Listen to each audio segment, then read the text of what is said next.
Xin chào các anh chị, ở video này tôi xin chia sẻ kinh nghiệm trồng cúc họa mi khi mới mua về. Ở đây là một chậu cúc họa mi mà tôi đã trồng tại vườn được 27 ngày. Hiện tại thì cây đã bắt đầu cho hoa trở lại. Tôi xin chia sẻ quá trình đã chăm sóc cây trong 27 ngày qua.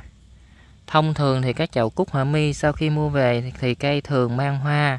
Do đó tôi sẽ tiến hành cắt bỏ hoàn toàn các hoa cũng như nụ hoa và cắt tỉa bớt cành nhánh để giúp cho cây mau phục hồi. Ở đây là một chậu cúc họa mi màu đỏ hồng mà tôi vừa mới mua về. Cây này được trồng ở một vườn trên Đà Lạt với giá thể trồng là đất đỏ.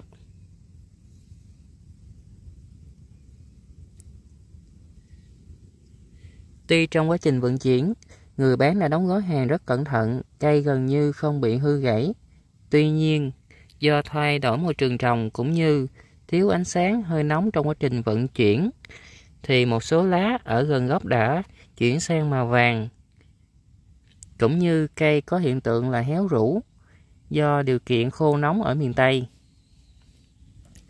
Đối với cây cúc họa mi này, tôi sẽ tiến hành cắt tỉa thân cành cũng như cắt bỏ hết những bông hoa để giúp cho cây dồn dinh dưỡng, nuôi phần thân cành giúp cho cây mau phục hồi.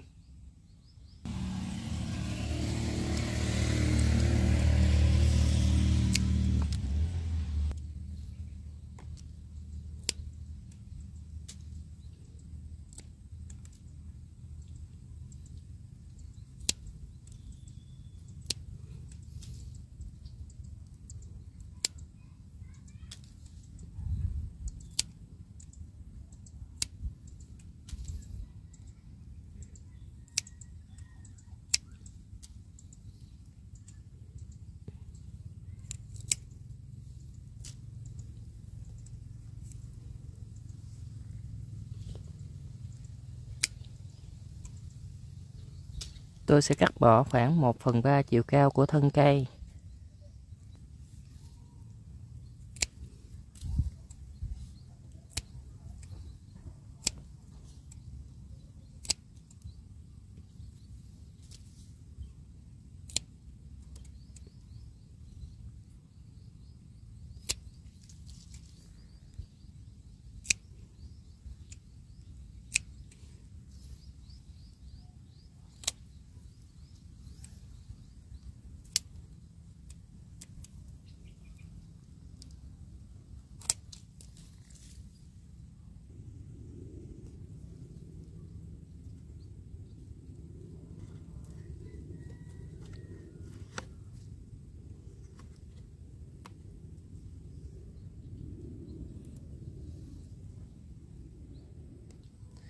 Kế đến tôi sẽ thay chậu và bổ sung thêm giá thể trồng.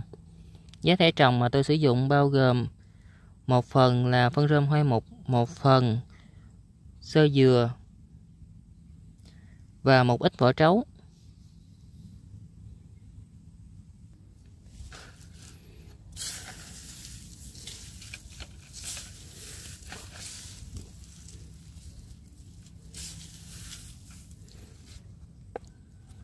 Chậu hiện tại đang trồng cây là chậu C7, tôi sẽ chuyển sang là chậu C8.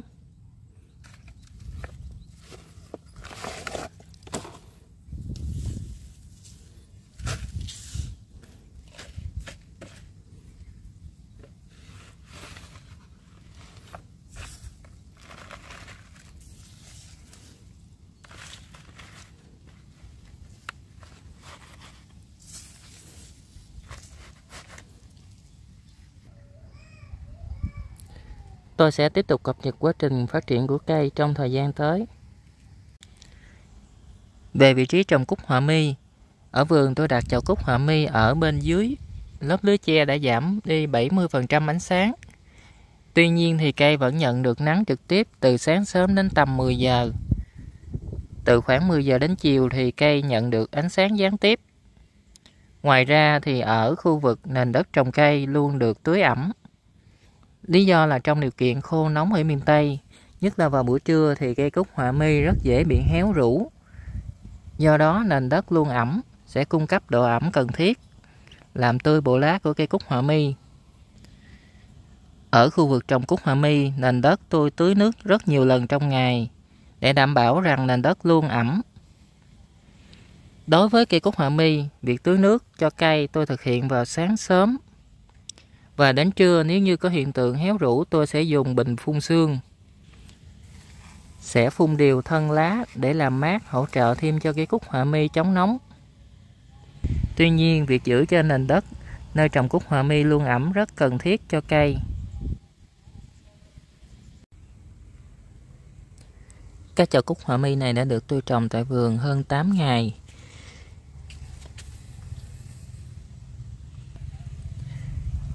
Các cây đã bắt đầu có màu xanh trở lại và phát triển tược non.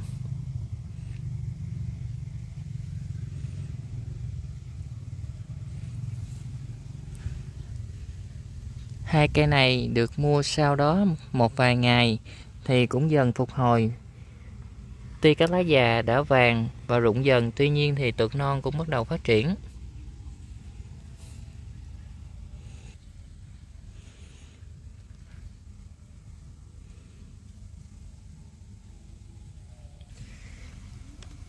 Sau 8 ngày trồng tại vườn và cắt tỉa và thấy cây đã bắt đầu phát triển chồi non mới, tôi sẽ tiến hành tưới một cử phân bón lá. Loại phân mà tôi sử dụng là Miracle với thành phần NPK là 20-20-20. Và đi kèm đó là các vi lượng. Liều lượng mà tôi pha là gần 1 gram cho 1 lít nước.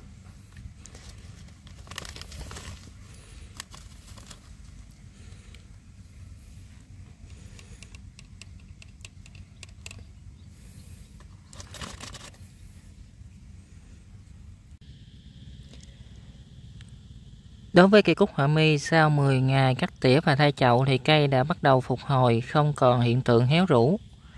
Ở thời điểm này tôi sẽ tiến hành tưới kích thích ra rễ để giúp cho cây cúc họa mi phát triển bộ rễ. Ở đây tôi sử dụng Atonit, một loại chất kích thích tăng trưởng, kích thích cho cây ra rễ. Ngoài ra thì có bổ sung thêm humic. Về liều lượng pha, đối với Atonit tôi sử dụng khoảng 5 giọt cho 1 lít nước.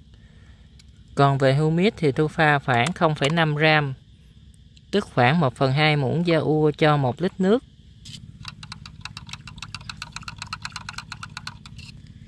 Có một lưu ý là đối với loại hỗn hợp phân để tưới này, tôi chỉ tưới phần giá thể trồng mà không tưới phần thân và lá. Lý do là đối với loại phân bón hữu cơ humic, nếu như tưới lá thì lượng phân bón humic này rất dễ bám trên lá, nó có màu đen, có thể làm giảm khả năng quang hợp của cây. Do đó thì khi tưới phân hữu cơ humic, tôi chỉ tưới phần giá thể trồng.